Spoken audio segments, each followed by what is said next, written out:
basic text, sociology or any cultural studies would say that any ethnicity would collapse in the face of rigorous examination.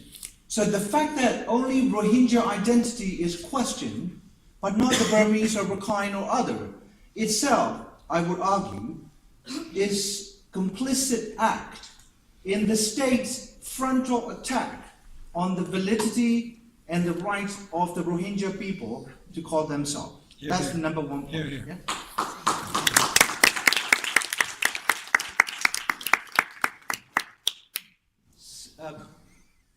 The second point, we cannot do much from outside.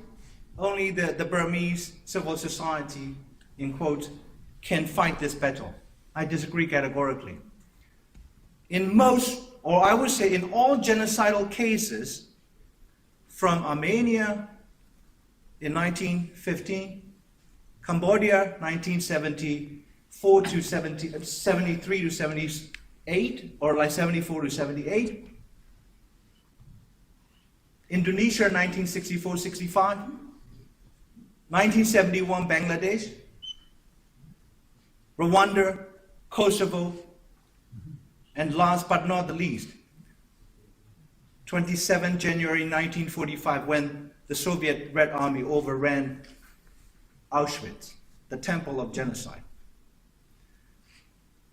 When societies commit this level of acts of barbarity beyond imagination, despite the fact there are different ways that genocidal machines and leaders go about skinning the cat. It's an English proverb. There are so many ways to skin a cat. There is no gold standard, as Professor Soot rightly pointed out. The Burmese society, at this point in history, has lost its collective conscience. That is why there are only two enemies of the state, myself and Kohan on that state.